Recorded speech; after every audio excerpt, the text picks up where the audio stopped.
Hello, everybody, and welcome back to Giants Confirmed for our second episode. I'm Trevor Ickrath.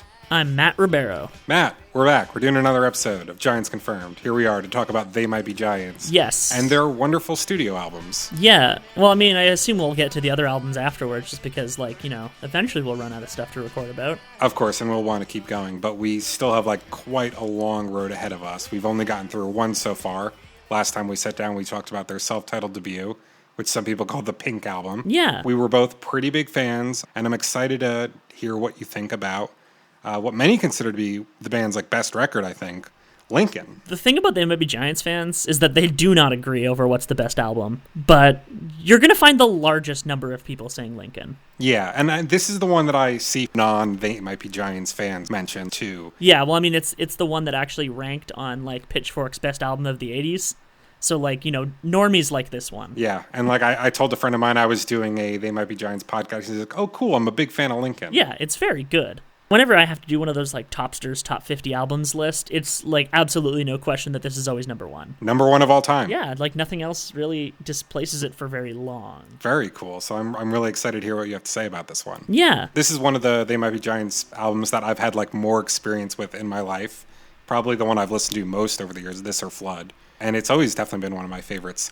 I don't know if I'd say it's a huge step up from their self-titled. It almost feels like the songs could be from the same sessions. Yeah. But I think if you look closely, you can see some little bits of improvement here or there. I think one big area where they kind of improved was the lyrics. I found myself really getting attached to some of the lyrics from this project in a way that I didn't quite get there with the self-titled one. Yeah, I'm not going to put a huge diss on the Pink Album or anything, but there are lyrics that are straight up nonsense on that album. Yeah, and there are nonsense lyrics here, too, but they're also really good. I mean, sometimes the nonsense lyrics are trying to say something. I don't necessarily know what it is all the time, but... That's They Might Be Giants in a nutshell, though, isn't it? Of course. Saying something out of nonsense. That's They Might Be Giants. Yeah.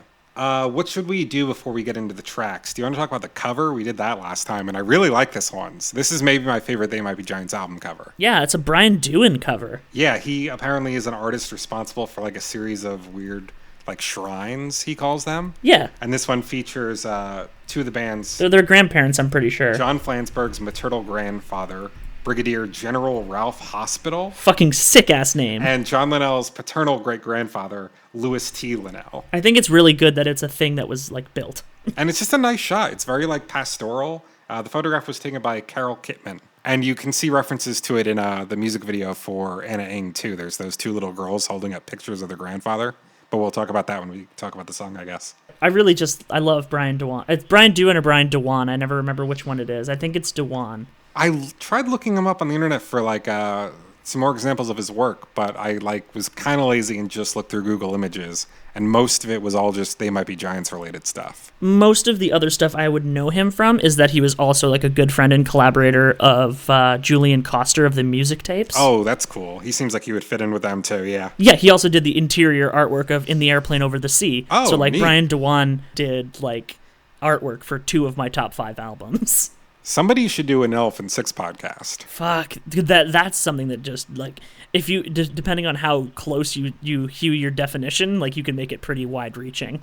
But Lincoln was named after the John's hometown of Lincoln, Massachusetts, and it was originally going to be called Lincoln Calling, which is a play on The Clash's London Calling. I think Lincoln's just a better name. It's just really succinct. And I'm pretty sure the band that both Danny Miller and Dan Weinkauf came from, the two guys who are in the band now, their band Lincoln was named... I'm fairly certain it was named after this album. Interesting. I love when that kind of stuff happens. They're in the band now. So do you have anything else you want to say about the album in general before we get into the track by track? Nah, not really. Let's do it then. Let's talk about the songs. Starting with one of the band's biggest hits, Anna Ng.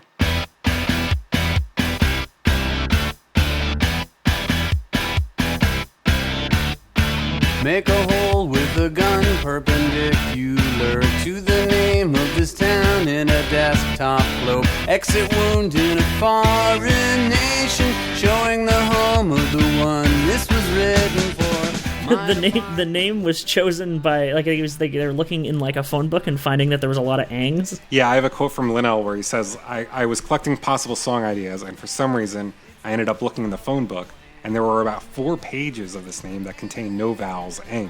I was fascinated because it's a name I didn't know about before, and was filling up a large chunk of the Manhattan white pages. I called up some of the numbers kind of experimentally to find out how it was pronounced, and I got the phone number of a Dr. Ing, and I was kind of relieved. The message said, Dr. Ing is not in, and I had my material. He just wanted to know how to pronounce it, and you didn't have the fucking internet to use. It's a smart way to do it, I guess. Just give them a call. Yeah, and the idea is just being like a song about distance. Yeah, this is like probably the quintessential long-distance relationship song. Like this or like Transatlanticism by the Death Cab for Cutie. Yep, definitely. That's a good one, too. But this is a great one. I know it's probably a mainstream choice, but like this would definitely be a top They Might Be Giants song for me. I really love it. Oh yeah, well, like since I've been doing this on the previous episode, I'll look at our rankings on This Might Be a Wiki. Number 2 out of 875, which I'm pretty sure is a different amount of songs than there were last time we recorded. And I guess there has been several Dial-A songs since then. We haven't gotten a number 1 yet, right? I'm really interested to see what that'll be. I'm not gonna look it up, but I think I know what it is. I learned that Ing is a Vietnamese name, which means that if this is a song about being in love with somebody on the opposite side of the world, that means that the protagonist or the speaker lives in Peru. Although Linnell didn't know that when he wrote the song. It doesn't sound like it would be set in Peru, but... I would like to think that John Linnell would actually just take a gun and shoot it through a globe to get his answer. That is such a great way to open a song/album. Like, what a great lyric and a great line and great imagery. It's like they're very evocative with their lyrics. You can say that. And like I said, the lyrics really step up here, I think. And I also like this has some of my favorite vocalization from the Johns too. Like you brought up last time, I think they have this thing that they do in their early days where they like compound very fast vocal runs with more drawn out syllables. Yeah. And like the chorus here is just like a masterclass. And that still haven't walked in each other's majestic presence. It's just so much fun to sing. Although I'm pretty sure this song is in the recording John Linnell doing backing vocals for himself. I think Flansburgh does the "I don't want the world, I just want your half" line live though. He says it very dramatically. He sings it to the tune of a line from "I've Got a Match." And our friend Lisa Clapp delivered the "I don't want the world" line from her phone at work because she's the one who does it on the album. One of the best parts of the song. Yeah, it's really good. Something really entertaining I read on This Might Be a Wiki is in 1996, apparently, Linnell would occasionally open the song live with a chant of "oversized load."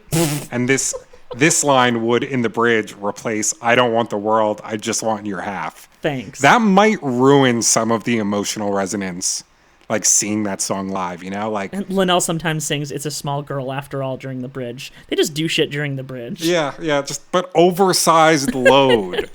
I looked up some live performances to see how they deliver that line, and like most of the ones I could find were from like the mid 2000s to like 2010s, and they look so bored playing this song. I feel like they just look at like the number of performances listed on the wiki is 684 known performances, which explains that. And that's not even considering the fact that like the set lists for anything like prior to 1995 are kind of shaky. Yeah. And of course they would have been playing this a lot more before and around the time they released the album in 88. So I know they've gotten tired of like quite a few of their songs. Like I think when I saw them live, it was either Particle Man or Istanbul that they really fucked with, and they played like super fast. Istanbul. You're thinking of Istanbul because it has a completely different intro. Interesting, but they played it. They released that on their Rarities. They album. played it super fast, and they sang it with pirate accents. I think that's another one that they should get the puppets to just sing. That'd be pretty good. Because whenever they get the puppets out, it's fucking great. They always have them out for one of the songs later on the album, which I will bring up when we get there. Cool. Did you watch? You've seen the video for this one, of course, right? Yes. Very good video. A lot of fun. I think it's pretty good. It's a good sequel to the Don't Let's Start video that we I don't think mentioned that much in our first episode.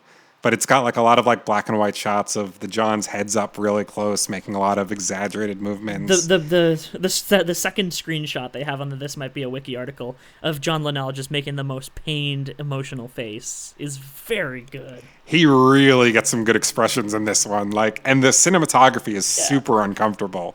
They put you like right up into his grill. Into this nerdy man's grill. He looks great here though. His glasses are very cool. Both of them look good. And I love those like synchronized pounding on the desk they do in time with the beat. And like they're stomping their feet and stuff. It's a lot of fun. It's very stylized. I love the handbill advert, too, that's telling people how to pronounce it. Yeah, that's great. You say it ang.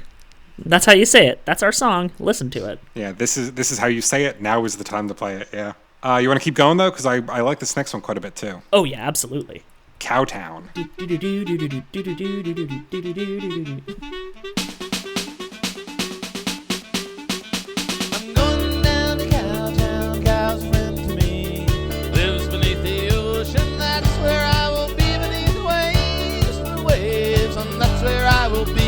I'm gonna see the cow beneath the sea. This is kind of like, it feels like the perfect version of that like country-ish song they kept doing on their first album. Mm-hmm. And this one I think dates back pretty early. Yeah, I read that this was one of the the first songs they played at one of their first shows. Yeah, they would play it in 82. And they've said like as recent as 2008 that it was like the first song that they learned how to play together as a band. It's also just a really good one when they have the horns with them. Oh, I can't even imagine. That would rock. Just when they have like the dramatic horn parts in the bridges. So the doom doom doom doom doom doom doom doom doom. Yeah, like there's those really shrieking noises. I can imagine those being a lot of fun with horns. You gotta see They Might Be Giants with horns is the thing. I need to see They Might Be Giants with horns. Yeah, one thing that actually is was not mentioned in the first episode, and is another thing that dates the episode, is that They Might Be Giants announced a full Canadian tour since that we recorded that one. Nice. So they are actually going to be playing in Toronto, like a proper show for the first time in 11 years. I don't know if I can make it, but you got to go and do a live episode. I'm gonna be there. Yeah. So like I have free tickets still. Nice. From being in the Instant Fan Club in 2013. You got free tickets that you could redeem at any time. Cool. You've seen them a bunch of times, you said, right? Yeah, I've seen them 3 times. 3 times. And I know one of them was the Lincoln Flood shows, which sound very cool. Yeah, they're very good. That was in New York City. But this song, very good too. And again, the lyrics are really something else. They're very out there for like such a like seemingly straightforward country song. Like some I have in my notes here is just we yearn to swim for home, but our only home is bone. How sleepless is the egg, knowing that which throws the stone foresees the bone. What? Our only home is bone. Our only home is bone. I'm gonna thumb over to the interpretations tab for a second. Very cryptic. It's about manatees, the cows beneath the sea. Sea cow, manatee. Oh, God. I forgot how the rest of the song went, but there wasn't anything here, so I figured I'd fill it with something, written in 2004. Great. So the fan community may be as perplexed as I am. Yeah, the person who wrote the above about manatees solved the interpretation as far as I'm concerned. Yeah. This next song is pretty weird. Lie Still Little Bottle.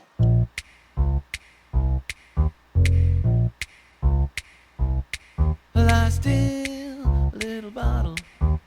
Shake my shaky hand. Black coffee's not enough for me. I need a better friend. One pill at the bottom. You sing my favorite song. I know I must investigate. I hope that I can sing along.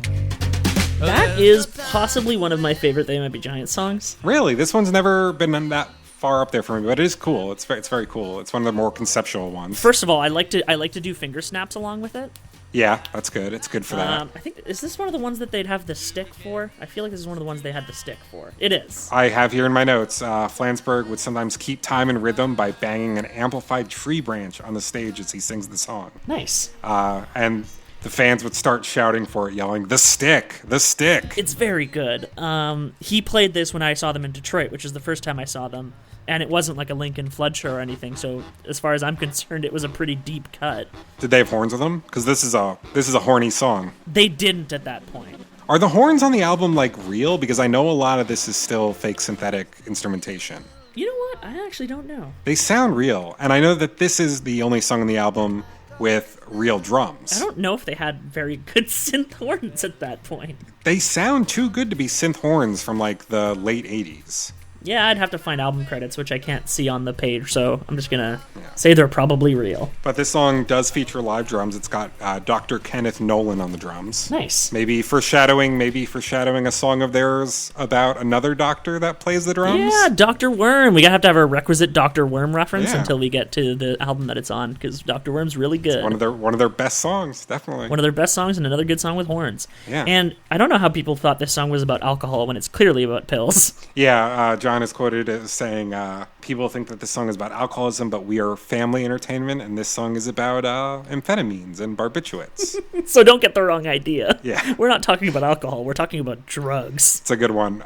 Speaking of metaphors, my favorite lyric in this one is, "There's no time for metaphors, cried the little pill to me. He said life is a placebo masquerading as a simile." And I love that that's a metaphor. Yeah. And It's really good. one of my favorite things that I'm reading right now that I somehow missed before is that they basically just stole the arrangement from 16 Tons by Tennessee Ernie Ford. Never heard that song. I want you to, one, listen to that song, and two, edit a small clip of the song into here, because it's like a really good song. All right, we'll listen to a little bit of that right now then. Some people say a man is made out of mud. A poor man's made out of muscle and blood. Muscle and blood and skin and bones. A mind that's weak and a back that's strong. You load 16 tons. What do you get? Another day older and deeper in debt. St. Peter, don't you call me, 'cause I can't go. I owe my soul to the company store. I didn't actually listen. I haven't listened to it yet, but I'm going to say that I totally heard the similarity.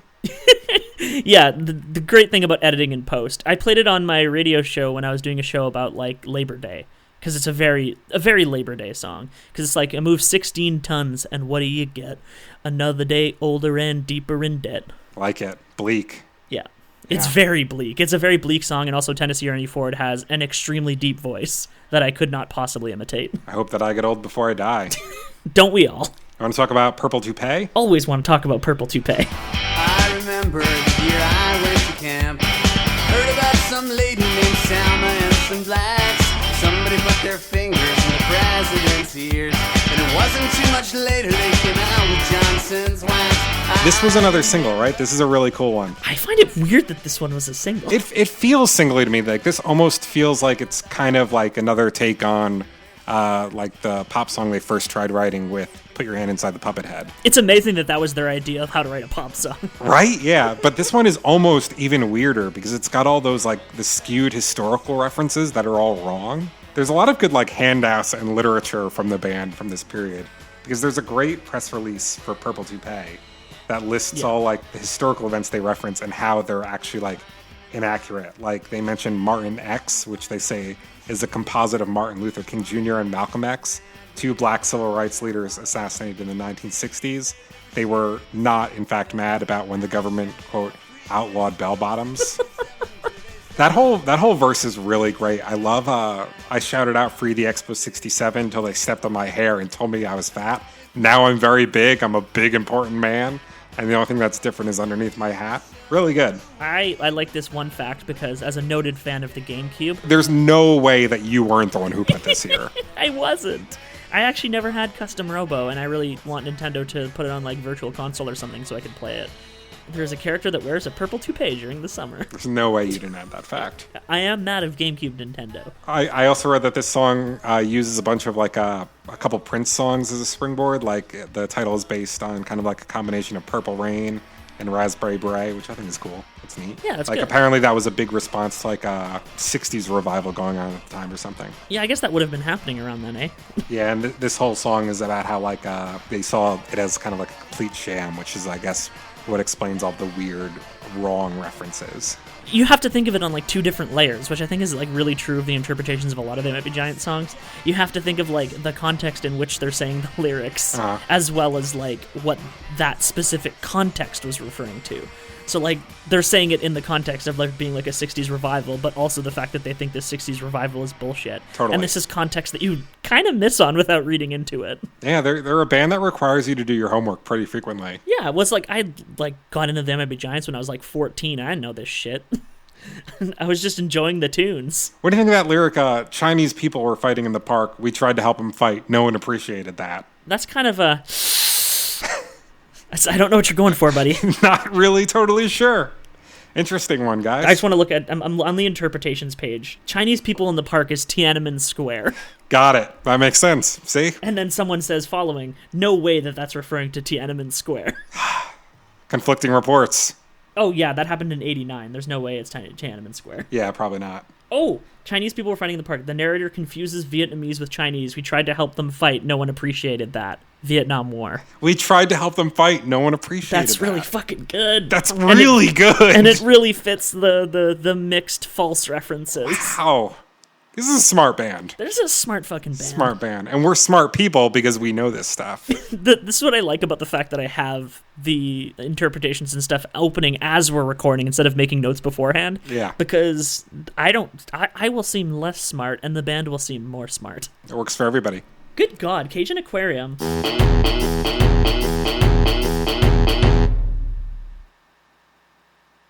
Somebody's reading your mind.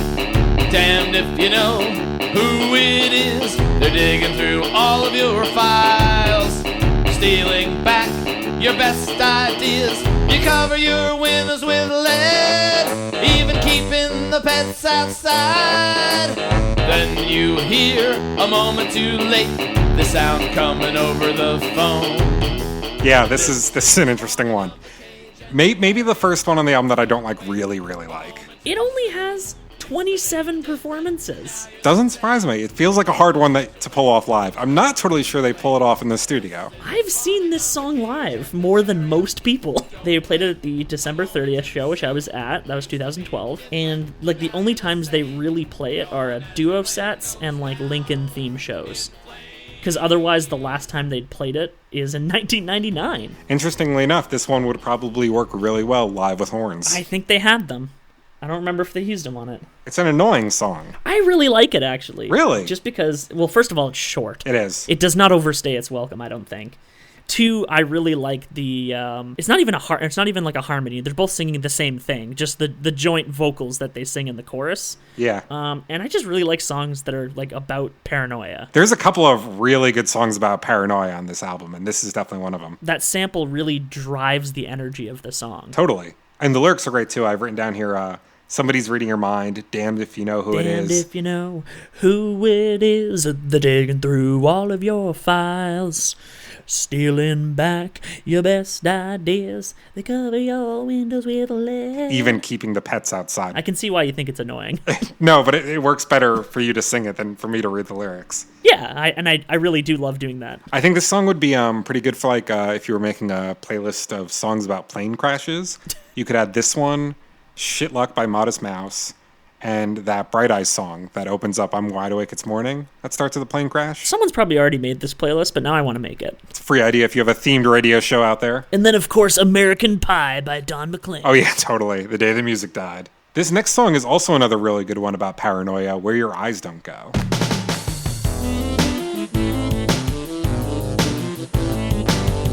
Where your eyes don't go, filthy scarecrow waves its broomstick arms and does a parody of each unconscious thing you do.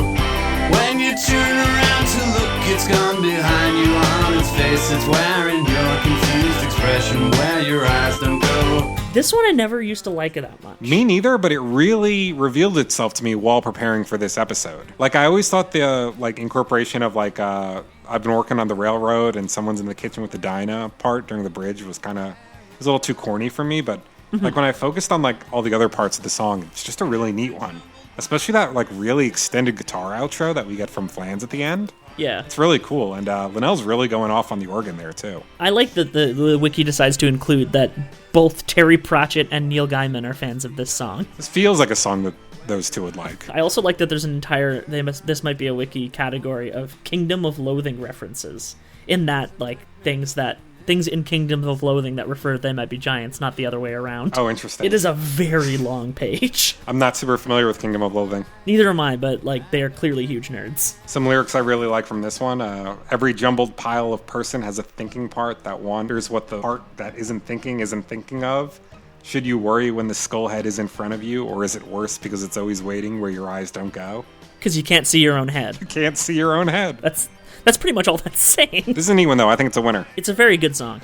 I just like Where Your Eyes Don't Go, a filthy scarecrow waves his broomstick arms and does a parody of each unconscious thing you do. Very good. Because that's such a paranoid line. Yep, and it's such a good, weird way to describe the feeling of being paranoid, too. Because, like, that's something I can really relate to also, Yeah. because whenever I do something unconscious, I, like, rapidly look around and see if anyone saw me do that. Yeah, of course there's going to be a scarecrow behind you making fun of all your exaggerated movements and everything. Well, it's mostly just, like, I'll remember something and, like, frown visibly.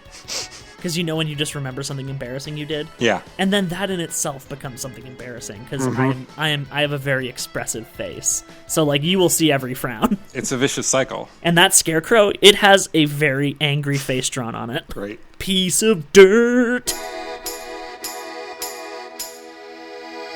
Piece of dirt.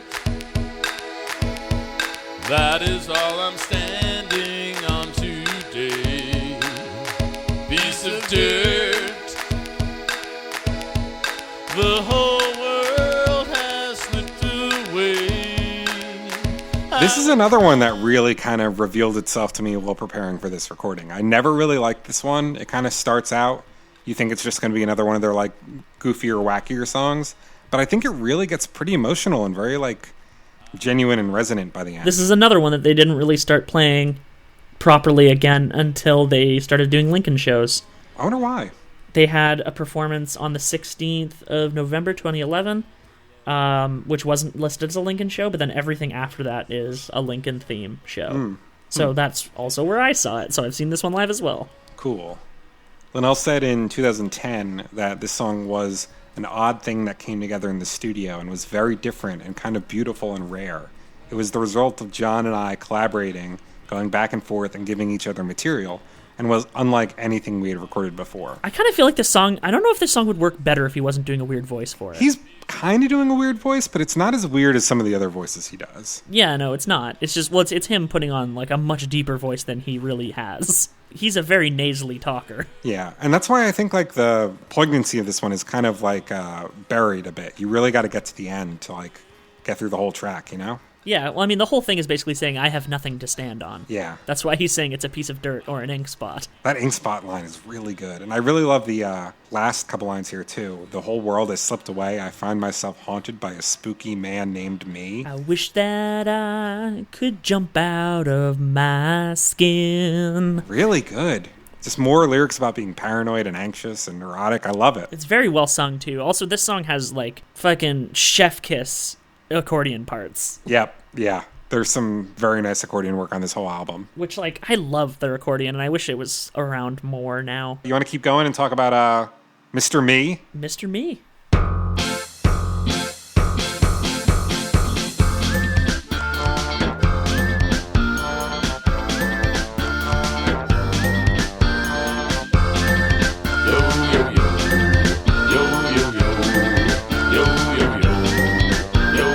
Once a boy named Mr. Me bemoaned a great regret. I floundered in the misty sea, but can't abide its mystery. I wound up sad, you bet. So this is the one that electronics chain Crazy Eddie tried to, like, Ripped off? sneak into one of their commercials, strangely enough. Along with Absolutely Bill's Mood. Yeah. See, I can see this one working, because as long as you're not using the parts with the lyrics in it, you can use it in it would work in a commercial. It sounds like a jingle. With all the whistling and whatnot. I also think something about the vocal delivery here reminds me of something that would be in, like, a Sondheim musical or something. Yeah, I can see that. Like, it has a kind of, like, it seems like they could be singing a story to this. Yeah, and, like, it uses the same kind of rhyme schemes I feel like he works with frequently. This is a neat one. It's not one of my favorites on the album. It doesn't really stand out, but it's pretty cool. Also, he ended up sad. It's a really good part for them to play live, because people fucking scream that shit. Great, I bet. Yeah, that feels like it would be very cathartic. Especially during the second one where they are yelling it. Yeah. They have horns for this one, too. So like a lot more than they actually have on the recording. They have the whistles done by horns. Oh, that would be pretty cool. This one feels like they could really, like, beef it up live. I'd be really interested in seeing a live version. But as it is on the album, kind of like a mid-tier track for me. And this is one that's actually been, like, a fairly common setlist staple, like 82 results. That's pretty good. Where is this in the ranking? Oh, in the ranking? Yeah. Number 83 out of 875. That feels high. I'm going to see what it's around. I'm not going to look at the number one while I'm in here. Sure. It's directly below the severe tire damage version of Birdhouse in Your Soul, which is very well regarded. Okay. And above Hovering Sombrero.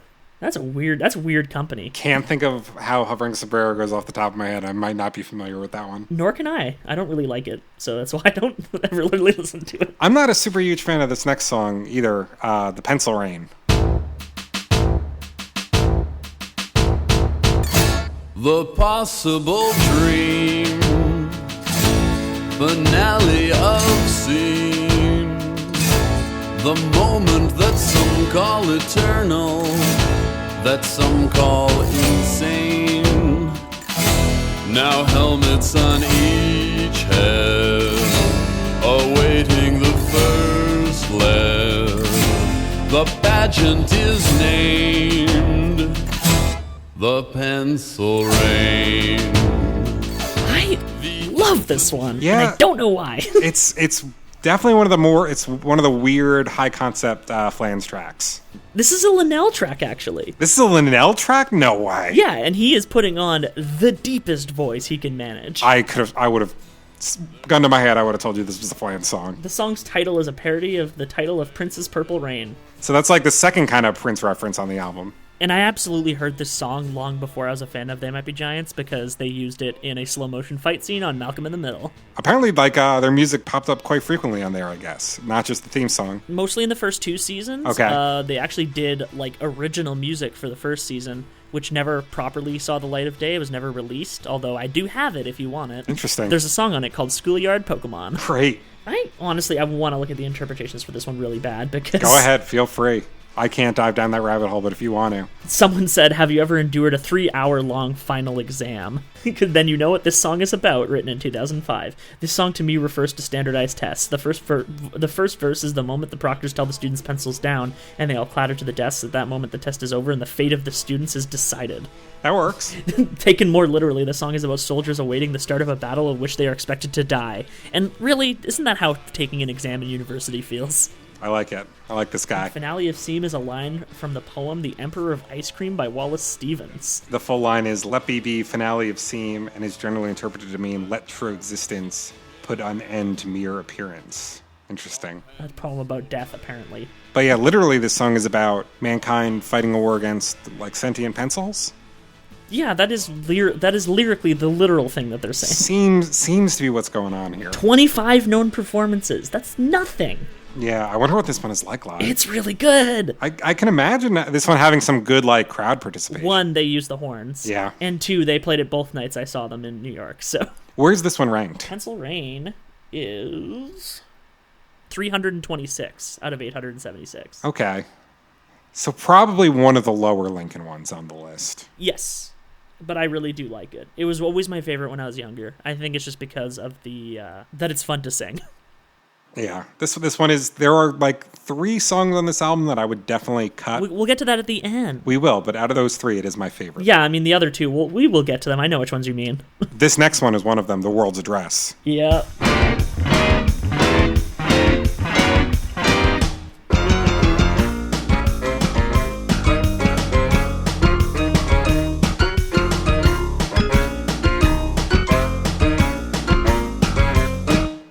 I know you deceived me, couldn't sleep last night. Now my tear stains on the wall reflect an ugly sight. I can see your secrets, no need to confess. Everyone looks naked when you know the world's address. The world's address. I really don't like this one. I think this song is very annoying. I like the pun, even though I don't understand They what say the it pun... a billion times, though. They say it a billion times. They ruined their own joke. Yeah.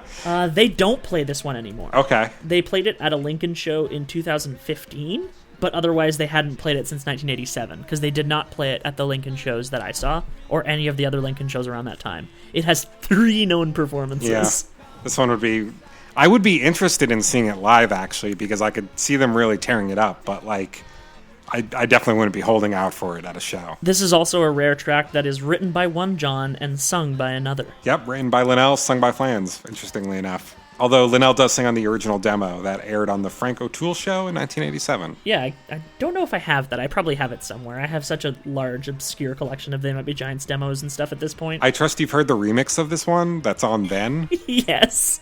It's so weird. Really interesting stuff. This one's actually rated higher than Pencil Rain. Really? 224. I definitely like Pencil Rain better than this. This one really gets on my nerves.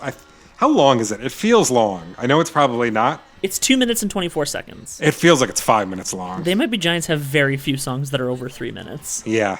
I knew it couldn't be, but it feels long. Call the men of science and let them hear this song.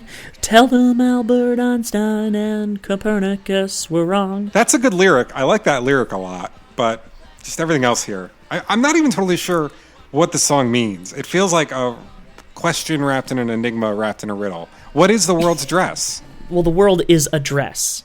But what's the world's address? It's a place that's worn like a dress.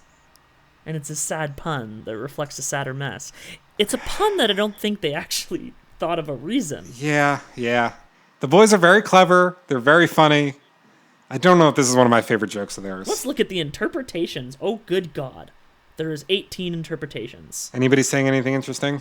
The title is a pun, but it's not just wordplay. There's a discrete ontology being expressed here. The world's address, a place that's worn, refers to the same essence, perception duality first expressed in Puppet-Head. God, I love this shit. It's good. The world, for the most people, is indistinguishable from their perceptions of it, when in fact our perceptions are only sensory projections onto something we could only experience directly in the form of our own bodies. Thus, for most people, the world is something they unknowingly wear. Sure. It helps to understand the puppet head is a metaphor for the same phenomenon, the perceptual world. Existing in the world means automatically appearing in the puppet show. So it's a musing on perception. I can vibe with that. I can get down with that. Yeah, definitely. Very existential, very deep. I like it. All right. I like this next song too. I've Got a Match. Get out of the car, put down the phone, take off that stupid looking hat you wear. I'm gonna die if you touch me one more time. Well, I guess that I'm gonna die no matter what. I've Got a Match they also never play anymore, and I'm really mad about it because I love it. I heard that they played it a lot when they first put it out, and like this was the first song they ever got really sick of playing live. Flansburgh wrote, oh yeah, he wrote that on Tumblr, that is one of the ones he doesn't play anymore. Yeah. Along with You'll Miss Me and The World's Address, this is one of the 3 songs not played at their Lincoln album shows. While the other 2 were played in 2015, this one has not been played since 1989.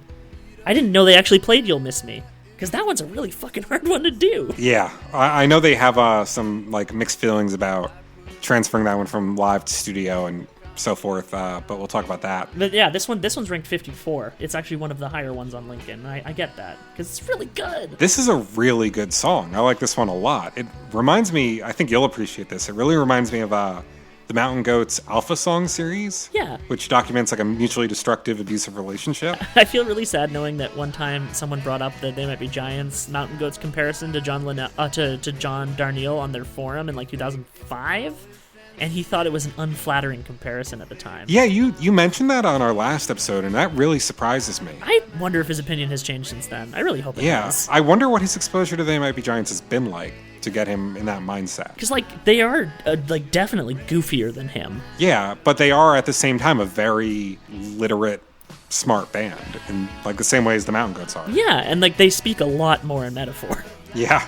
That's true. And they are almost never talking about themselves. But this song has like some lyrics I think that could like fit right into like any of the Alpha Mountain Goat songs, like beat up the cat if you need someone else on the mat. I put a rock in the coffee in your coffee mug. Which one of us is the one that we can't trust? You say that I think it's you, but I don't agree with that. God, can you imagine how good it would be if John Darnielle covered this song? That would be sick. That would be really good. That'd be really good. Guys, bury the hatchet. John Darnielle, cover I've Got a Match. I want all the Johns to be friends. Yeah. Like my collected John chart of all the Johns that know and are friends with each other. I'm pretty sure there's still a John Darnielle connection to They Might Be Giants eventually down the chain somewhere, but I don't remember where it is. Maybe that'll be a goal of the podcast. To track the John chart. Track the John chart and to get They Might Be Giants and the Mountain Goats to like become friends. Can we figure out a way to do that? Yeah, because like currently the John chart, like there's John Darnielle and John Vanderslice are on their own world on the other side of the chart. But then we got John Linnell and John Flansburgh, who are friends with Jonathan Colton because Flansburgh did his album. And then there's also John Hodgman, who is the deranged millionaire who opened for them at several shows. Shit, I wanted to ask you this. I was going to ask you, like, because last time we talked about They Might Be Giants TV show, in which they didn't play themselves. Yeah. And I was wondering who you would cast as the Johns. Because I think John Hodgman would make a great Flansburgh. He would make a great Flansburgh, but I would also want him to play the deranged millionaire, which is a good character. Sure. But of course, like, it's going to be a cartoon anyway, so it's fine. Yeah. I think you could do a good one. Linnell? Linnell, I think you could get Ken Jennings would be a lot of fun. Oh my God. Right? That would be so good. You get John Hodgman and Ken Jennings as the fictional Johns. Yeah, no, that would be very good. Just like two trivia associated nerds. Yeah. See, now we need to pitch this cartoon. We need to figure out who's going to draw it, what kind of style it's going to Yep, be in. I think it'd be I'm perfect. thinking just like a really dramatic anime. Sure. I like that a lot. Yeah, I think it could work. The ending could be like a play on End of Evangelion where like Linnell is strangling Flansburgh on like the side of a blood-soaked beach. With a and then giant William Allen Whitehead in the background. Yeah, perfect. I want someone to make this, please. If our Yep. podcast has listeners at this point, I want this fan art to be drawn. There's a For the great love of God. End of Evangelion poster that's like Shinji and Asuka sitting with their back to the camera looking out over the blood ocean while like Ray's giant face sinks in it. And like that's what I'm picturing, like the two Johns sitting on the beach with the head sinking in the blood. That'd be so good. They thought they were giants, but in fact she was giant all along. Love it. Love it. At least a giant was confirmed. You want to talk about Santa's beard? I do want to talk about Santa's beard. Once a year, my friend puts on a red suit and hangs around with me and my wife. Now I can't help but feeling jealous each time she climbs on his knee. This is my third like hard skip on the record. Honestly, I'm surprised that You'll Miss Me is not one of them. Oh, okay. Sorry, there are 4. I do not like You'll Miss Me. In fact, so much so that I forget that it exists. Yeah, that happens a lot. Yeah, but Santa's beard, another one that's like really annoying, and it just kind of makes me uncomfortable. The one part that's it's just about jealousy. And like infidelity. And It doesn't need to be about Santa at all. There's more than one song about like somebody's partner cheating on them with Santa Claus, right? Because there's I Saw Mommy Kissing Santa Claus. And then there's this. Yeah, this one is ranked 717 out of Good. 876. Stay down there. Oh, God. Don't come near all my precious children by the top. And yeah, no, this is like an incredibly literal song that doesn't really have anything deep below the lyrics. There's a great quote from Flansburgh in 2011 discussing the title when he said, I remember when I found out there's a Beach Boys song called Santa's Beard. I was really shocked. Why? I don't know. That's the full quote. Yeah, not one of my favorites. It's not. There's not much to it. I just don't really care for it at all. I don't skip it anymore, mind you, because it's only 2 minutes. I can call something my favorite album of all time and still have a song I don't particularly like on it. Well, other albums where I like every single song don't have a higher ranking because everything's subjective. Sometimes when you fall in love with something so deeply, you love its blemishes. Yeah. I don't like this next one either, though. We mentioned it. You'll Miss Me.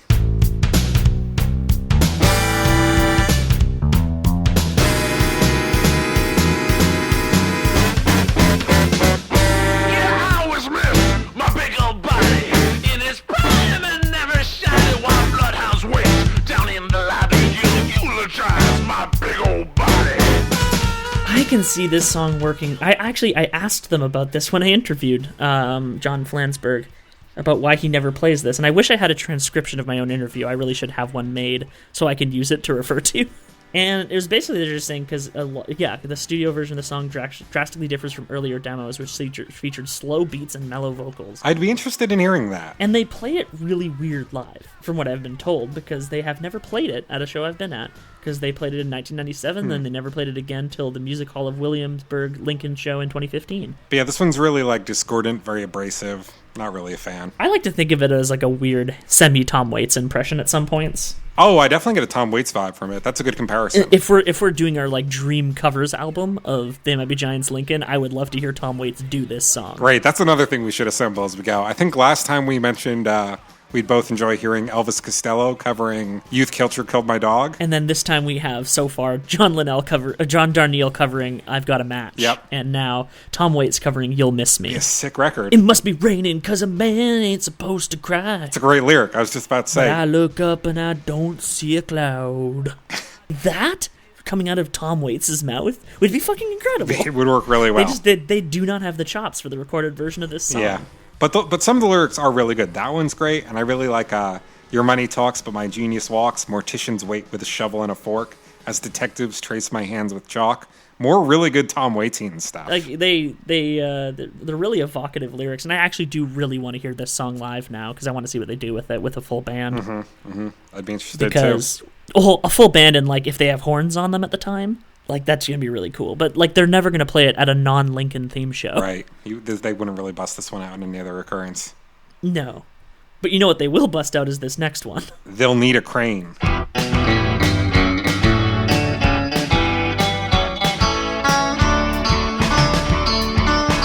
Love sees love's happiness, but happiness can't see that love is sad, that love is sad. Sadness is hanging there to show love somewhere something needs a change. They need a change, they'll need a crane to take the house he built for her apart to make it break. It's gonna take a metal ball hung from a chain. This is like one of the best They Might Be Giants songs, definitely. I was just gonna say that the Wrens should cover this, but they literally already did. What this song really reminds me of, though, more than anything, like when we're talking about other bands, is the Smiths. Like that guitar tone that Flans opens with, and like even the little line he plays is very Johnny Marr. Do you do a good Morrissey impression? Love sees love's happiness. Yeah. My favorite lyrics in this song, and like probably my favorite They Might Be Giants lyrics, full stop, are those ones in the bridge. Don't call me at work again. No, the boss still hates me. I'm just tired and I don't love you anymore. And there's a restaurant we should check out where the other nightmare people like to go. I mean, nice people. Baby, wait. I didn't mean to say nightmare. I love that. I love that it happens in real time. Yeah. Like, it's so good. Baby, wait. I didn't mean to say nightmare. But this one's great. It was they performed it on Late Night with David Letterman in 1989. That was a great performance. I recommended you check it out. Flansburgh is like really jumping around, going hard on his guitar. It's a high energy performance. I like it a lot. And Linnell's hair is a goddamn mess. Yes. And crucially, they did perform this song with Letterman's house band at the time because none of those other guys were in the band at the time. What a weird one for them to choose to do on a late night show. Yeah, but it works. They did it really well. It does. Yeah, just definitely one of their darker songs from their earlier period, which is like saying something too. Yeah, well, it's another one of their like dark songs that sound happy. Like if you're not listening to the lyrics of this song, like it has a bit of a melancholy tinge, especially in the way the guitar is tuned, specifically the very, as you say, Johnny Marsh way that the guitar is tuned. Yep. Very kind of melancholy sounding, but like he's singing in like I don't know music terms, but I'm pretty sure it's major. And he really starts belting out the song title there at the end. It's very powerful. One thing I wanted to say in reference to this and also Lucky Ball and Chain on Flood, which we'll talk about next month, is that the Johns both write very good songs about divorce for two guys who have not been divorced. Totally, yeah. Like they have just this really good knowing how a relationship breaks down. Because like you kind of feel the relationship dissolve through the song. Especially the part that you mentioned, like the lyrics that you said, yeah. Baby, wait, I didn't mean to say night. You can dig so deep into that lyric too. Like this is a song about a guy whose relationship is going so poorly that like he starts like referring to him and his partner as like nightmare people until one day it eventually like accidentally slips out. Yeah. And like just imagine your partner saying that out of nowhere, like, hey, the other nightmare people are doing this, we should do it too. As we are all nightmare people. Like, yeah, leave that guy. Yeah. Next up we've got Shoehorn with Teeth. He wants a shoehorn, the kind with teeth. People should get beat up for stating their beliefs. He wants a shoehorn, the kind with teeth. 'Cause he knows there's no such thing. I love that they have just a bell affixed to Marty Beller's drums for this song. Oh, that's cool. I would love to see this one live. So they just, for the little ding, yeah. They've played this song 382 times, so it would be a very good chance that you would see it live. This is a neat little one. There's not a ton going on in it, but it's very cool. It's very catchy. I get it stuck in my head all the time. I cannot see a shoehorn without thinking of one with teeth. Do you see a lot of shoehorns? I feel like it doesn't really... I do. Really? I have a shoehorn in my backpack. My dad and my brother both keep several shoehorns by the door. We're just lazy people who don't like tying our shoes. Yeah. But we also don't want to destroy the backs of our shoes, so we always have shoehorns handy. But, like, I don't see what advantages teeth would add. There's some really interesting lyrics in this one. Like people should get beat up for stating their beliefs. They should, yeah. I mean, if they're Nazis. What's the sense in ever thinking about the tomb when you're much too busy returning to the womb? That just means fucking. Okay, I see it. Yeah, that's where it's going. But anyway, another fan art thing I need. A shoehorn, the kind with teeth. When the ding happens, Richard Spencer gets punched in the face. I can't believe I didn't see that meme. So, fan art people, please make this video and then send it to us on Twitter. TMBG Fancast. But yeah, all the lyrics are a lot of fun. Tour the world in a heavy metal band, but they ran out of gas. The plane can never land. What does that mean? He asks the girl if they could both sit in a chair, but he doesn't get nervous. She's not really there. But yeah, this one's cool. It sounds like them writing a cute little jingle. I like it a lot. Yeah. It's a good come down from They'll Need a Crane, too. I feel like you kind of need a breather after the emotional intensity of that one. And this is a nice little shrug off of that. I know they have a lot of short songs, but man, there are 4, 5, 6 songs under 2 minutes on this album. I don't mind. There's nothing wrong with keeping it brief and tight. I mean, a couple of them are bad songs, so it's fine. In that case, the shorter the better, in my opinion. Yeah, but no, I really do like this song. What do you think of Stand on Your Own Head? It's pretty good. I like people, they're the ones who can't stand. They're the ones who can't stand. I see smoke signals coming from them. They say we are out of furniture. This song was released in 1988. The first known performance of it didn't happen until a Lincoln show in 2011. They just never played this when they released the album. It makes me feel like they weren't super fond of it. Maybe it's just kind of because they have a lot of weird vocal tics in this song. Yeah. So maybe it's just something that's kind of hard to do with older voices. This is another one with really cryptic, mysterious lyrics. Like, I like people are the ones who can't stand. I see smoke signals coming from them. They say, we are out of furniture. You made my day, now you have to sleep in it. I love the world, and if I have to sue for custody, I will sue for custody. Give me some skin to call my own. That's a good one. I like that lyric a lot. I feel ya, you know? Let's thumb over to the interpretations tab. This song is sung through the point of view of an animal whose skin is being used to make rugs. He asks us humans, why don't you stand on your own head for a change? Why didn't you make a rug out of your own skin? My skin is mine, not yours to make crap like rugs. Pretty funny. Good interpretation of the title. I like that a lot. To me, the narrator is just misinterpreting a bunch of commonly used phrases. You made my day, now you have to sleep in it, is a mashup of made my day and you've made your bed, now sleep in it. Give me some skin to call my own is give me some skin and a place to call my own. Possibly the most obvious of explanations. Sure. The divorce of a pair of hippies from the husband's perspective, I don't understand that one. Yeah, I don't get that one at all. But I think that other one kind of makes sense, and it reminds me of what they were doing on Purple Toupee, too. With doing things like intentionally incorrect. And it's very goofy, and you kind of have to dig into it to see what they're trying to say. And I don't fully understand it. Yeah. It does work as a song, but it's also, again, 1 minute and 16 seconds long. So even if it didn't work, it wouldn't be there for very long. I think this next one is pretty short, too, but I like it quite a bit. Snowball in Hell.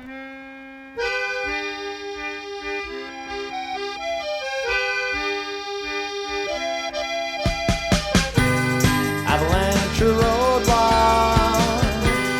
I was a snowball in hell. Avalanche roadblock. A jailer trapped in his cell. Money's all broke and food's going hungry. If it wasn't for disappointment, I wouldn't have any appointment. This is runner for one of my favorites on the album. This feels like the definitive early Flans anti-work track. There are a lot of them. Yeah. This is one of the better ones. The dialogue during the bridge, that part with back on that old time is money kick, not back on it, still on it. That's really good. Yeah. Comes from a 1977 cassette re-release of a 1961 LP titled How to Master Time Organization by Paul J. Meyer. Bill Krause brought the tape at a flea market for 25 cents and gave it to Flansburgh for his birthday. The whole thing is a part of a How to Get Your Shit Together skit. It's a really silly tape. It has no useful tips on how to be more organized. Yeah. We probably needed to get permission for sampling, but we didn't. Been very bad about getting permission on sampled things. I hope we don't get sued. I don't think Johnny Cash ever came for using that lyric in Daddy'll sing bass. could have really put an early end to the band. I feel like Johnny Cash is too cool for that. Probably. My favorite part with this song is when they play it live. The back on it, Joe, still on it stuff. The whole bit is performed by them as puppets. Oh, that's great. So they just kind of have the doo-doo looping for like 4 minutes as the puppets just do like random riffs. That's great. I love that. And then eventually you get to some of the dialogue, but they always fuck up the dialogue. That's like, I think that's the best way they could incorporate that into the live performance that I can think of.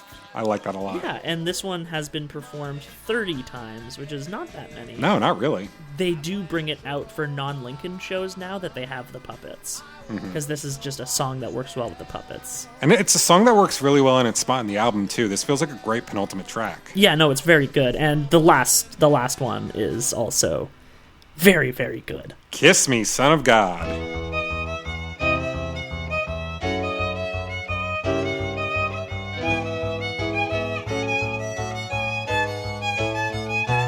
I built a little empire out of some crazy garbage called the blood of the exploited working class.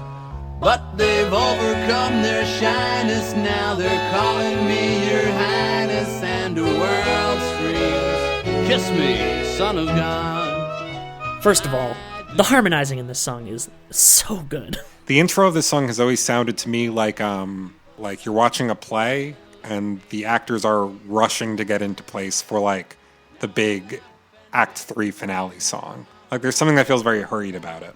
This does feel like a song that would work really well in musical theater. Yeah, definitely. They sell it like but that. But yeah, for it's sure. like it's very about some kind of like demagogue political figure. Yeah, the lyrics are great. And I actually played this song on my radio show immediately after the election of Donald Trump. That works well. Because it really does. I built a little empire out of some crazy garbage called the blood of the exploited working class. But now they've overcome their shyness and they're calling me your highness, and the world screams, kiss me, son of God. Great. And I look like Jesus, so they say, but Mr. Jesus is very far away. Like someone who essentially exploits the tenets of Christianity without actually being a devout Christian. The little mister that like he puts in front of that second Jesus is doing so much work too. It feels so condescending in like the best way, Mr. Jesus. Fan art request number 3. Someone used that thing that they use to chop people's speeches together and find Donald Trump saying all the words in this song and chop it together for me. I'd be interested in hearing that as well. Yeah. This one is a lot more work than the other two. Yeah. But it'd be pretty good. It would be really fucking good is the thing. We would definitely mention you on the next episode. But like I feel like this was actually just a play on Reagan. Sure. Totally. Because that would be more timely given Yeah. he was, just exiting his presidency at this time. Mm-hmm. Well, I guess he would still be in it in 1988. He would have exited in 1989. Right. This song is really cool, though. There's a great story about when they played it on a TV station in Kansas City, Missouri. Apparently, right after the I Look Like Jesus line, they pulled them off the air. That's such a, Christians getting mad for the wrong reason kind of thing. Because, it's clearly, I think it's clearly making fun of people who use Christianity in, a leadership kind of way. Totally. Who exploit it. This song is about a CEO, is one of the interpretations written. So, yeah, makes sense. I really like the I like the concept of like TV stations and stuff booking musical acts and having no idea what they're in for. Like it reminds me of that great video of Dan Deacon performing Ohio on the news. You've seen that? That is one of my favorite videos of all time. That's one of my Apparently favorites. he was just friends with one of the producers. Yep. And I'm sure they had no idea what they were going to get, but then they got what they got. On the interpretations page, someone says President Trump. So it's I'm not the only one who thinks this. This is not an allegory. This is the story of Wall Street. What do you think of the alternate version of this song? Did you revisit that one to prepare for this? I haven't, but I'm going to do it right now. Much simpler arrangements. I think it's just kind of like guitar and accordion. It sounds more like a They Might Be Giants song. But I gotta say, I like the version they went with on the album better. They have a different set of harmonies on this one. Yeah, the vocals are a bit different too, but mainly it's the arrangements. A lot louder accordion parts. Mm-hmm. I actually like the harmonies on this one better, but the arrangement of the album version is better. I really like all those strings and stuff. They're very cool. God, I love the same ones that I tortured. Yep. With that's the same in both of them, but it's very good. That's Kiss Me, Son of God, and that was Lincoln. That is one of their best closers. I'm not going to say it's their best closer, because their first 3 albums all have perfect closers. They're all vying for top spot for me. Because, Road Movie to Berlin, which is the closer on Flood, is also just chef kiss. Primo. Excellent, but we'll talk about it when we get to that. Of course. First, I wanted to talk about a couple B-sides from this era. Yes. We didn't do that last time, and we're not going to talk about all the ones from Lincoln, but there are a couple that I really associate with the album and that I feel are strong enough to make the record. So I wanted to go into them, starting with It's Not My Birthday. Well, the rain falls down without my help, I'm afraid, and my lawn gets wet, though I've withheld my consent. When this gray world crumbles like a cake, I'll be hanging from the hope that I'll never see that recipe again. This is a good song. This was released on, I think this was released on the They'll Need a Crane EP and the Anna Ing single. And then also it was part of Miscellaneous T and then the earlier years. So, like, it was on all the Rarity compilations. This one's cool, though. It's probably my least favorite of the 3 tracks we're going to be talking about now, but it's like, it's got a lot of good, fun lyric stuff going on. Like, I love that opening lyric, the rain falls down without my help, I'm afraid, and my lawn gets wet, though I've withheld my consent. It's great. This is also a good one live. Do they play this one live frequently? Like, it has 79 known performances, so not a decent, not too much, but like a lot more recently. It's very recent. Most of the plays are since 2008. And what's the ranking for this one? It's Not My Birthday is number 31. Pretty high. I'll never see that recipe again as a reference to MacArthur Park, which is such a goofy song. It's a really good one, though. Really good for a B-side. As good as many bands' album tracks. They Might Be Giants have just an absurd collection of good B-sides. Let's talk about another B-side, though. Nightgown of the Soul and Moon.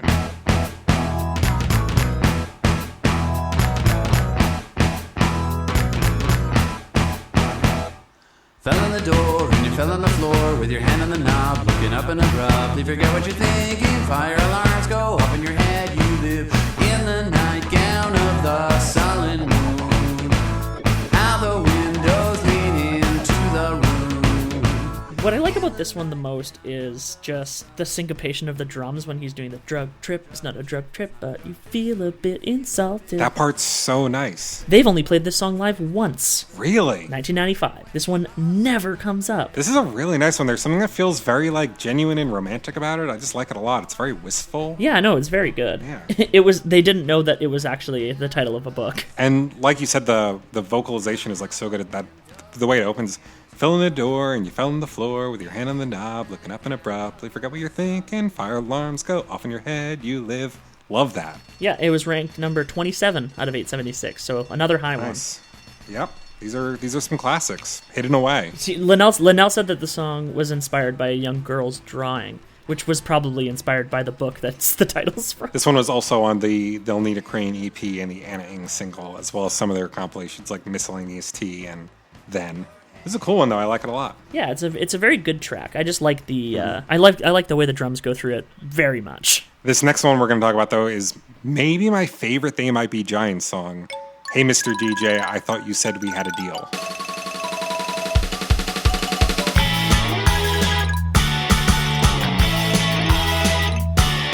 I could never sleep my way to the top, 'cause my alarm clock always wakes me right up. And since my options have been whittled away, I struck a bargain with my radio DJ. I said I'd like this song to be number 1. He said I'd really, really like to help you, my son. And then I knew that I would have him to thank, because he asked me how much I had in the bank. He said to think long-term investment, and that all the others have forgiven themselves. He said the net reward would justify the colossal mess they made of their lives. This one is ranked number 14. Good. It is ranked well above most tracks on Lincoln. It's so good. Matt, it's so good. Like, I really wanted to close our discussion of Lincoln with this song, because I think it, like, forms an interesting pair with one of your favorite They Might Be Giants songs, and the song we closed our last conversation with, Rhythm Section 1 at. Rhythm Section 1. Because that song is about, like, They Might Be Giants kind of doubling down on their, like, weirder than the other band's aesthetic and kind of pushing through all, like, the bullshit they have to deal with and succeeding. Yeah. Whereas this song kind of, like, I think it imagines an alternate history where they attempt to sell out, but it doesn't work. And that, like, leads to the destruction of the band. As someone who went to school for radio, I love that there's a song dedicated to payola as a concept. Yeah, it's great. The song was originally called Sleeping My Way to the Top. Yeah, it's perfect. Yeah. They never played it live till 2008. I looked up a live performance of it, and they had horns, and it sounded incredible. Yeah, they do. Yeah, like, double check if I actually saw this song live. I did. I didn't remember if I'd seen it live, but they actually played it both nights I was there. I'm very jealous, because, yeah, this is definitely one of my all-time favorites. This does the, like, Beatles Glass Onion thing where they reference other songs of theirs.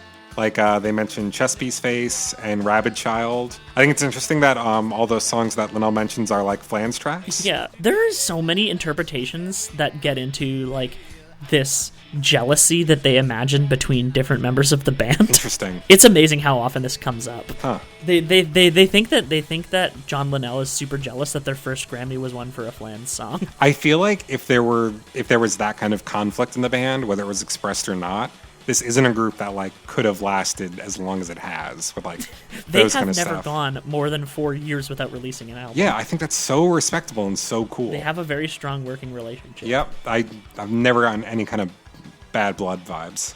I would like the only time they even pretend bad blood is the puppets. The puppets pretend to hate the main members of the band a lot. Interestingly enough, one of my favorite references to another They Might Be Giants song, this one, is the one he makes to The World's Address. I told you about the world, it's a dress. That's great. It keeps the pun intact. Yeah, it keeps the pun intact.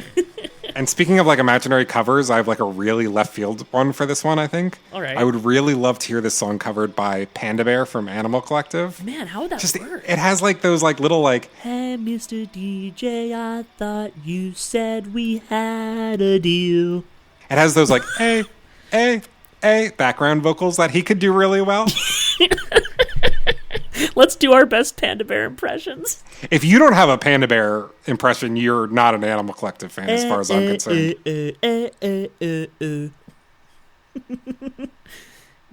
God, have we outed ourselves as like 2009 era Pitchfork hipsters? Totally. I mean, I still remember when Merriweather Post Pavilion leaked on Christmas. It was one of the greatest days of my life. This is oblique references that no one will get. Hey, this is our podcast about the MLB Giants. I hope you enjoyed our episode about the best album of all time, Lincoln. Good app, good album, good songs. Really enjoy this one. Do you want to hear my edited 10-track like abridged version of this? Yes, of course. 10 songs long, pretty short, 23 minutes, but hey, that just means you can listen to it twice in quick succession. Absolutely. And these songs are so good, you're going to want to. So I keep the opener, Anna Ing. I think that's a great track to start out on. Then like the first 5 songs would be Purple Toupee, Cowtown, Where Your Eyes Don't Go, and I'd close side one with I've Got a Match. I think that works pretty well. Oh, wow, you cut a lot there. Super utilitarian. Okay. And side 2, another 5. Is it just They'll Need a Crane through Kiss Me Son of God? Oh, it might be. They'll Need a Crane, Shoehorn with Teeth, Stand on Your Own Head, Yeah. Snowball in Hell, and Kiss Me Son I of feel God. like that's an unimpeachable run of 5 tracks. The album kind of closes on a very strong note, we realize. Yeah, like for a while, there was this period of time where I would just have the last 5 tracks on this album on loop. There are good ones. Although, like, if I could, I would totally call an audible here, maybe. And I like it a lot, but I could see myself replacing Kiss Me Son of God with Hey Mr. DJ. That would also work as a closer. It works really well as a closer, especially with their first closer being Where Rhythm Section 1 at. Because, like I said, they form a good pair. They're good referential songs. One is the good ending and one is the bad ending. Man, the Australian bonus tracks for this are so many. I like that they have the school children singing Particle Man on this one and not on Flood. Really weird. We'll talk about Particle Man and all that fun stuff next time, though. Yeah, when we get to Flood, their most popular album, and it went gold, actually. It sold over 1 million copies. Can't wait to talk about that. Until then, though, I'll say that if you like the show, you should subscribe to us on iTunes, give us a rating, give us a review. You can write to us at tmbgfancast@gmail.com or follow us at tmbgfancast on Twitter. And you can follow us on Tumblr at giantsconfirmed.tumblr.com. And Matt, do you want to say where people can find you? Because you do a ton of other podcasts. I do a million things forever. You've got a very good political show. Yes, we have Henry Kissinger's Pokemon Going to Die. That sounds like a threat. It's not a threat, it's just a fact. Okay. We're all Pokemon going to die one day. That's true. We record every week. I'm not always on it, but we have 14 hosts, so that's fine. Very funny show. Those guys have some good heads on their shoulders. Yeah, it's popping over at Henry Kissinger's Pokemon Going to Die. I have a Pokemon podcast called Elite Full Restore, which by the time this comes out, I will have recorded another episode. If I don't, then this will be a false fact, but I want Trevor to leave it in anyway because I need to hold myself to this. That's another show with a great oblique reference for a title. Yeah, it's a reference to an old Tumblr text post that my friend made. Very old Tumblr text post, yeah.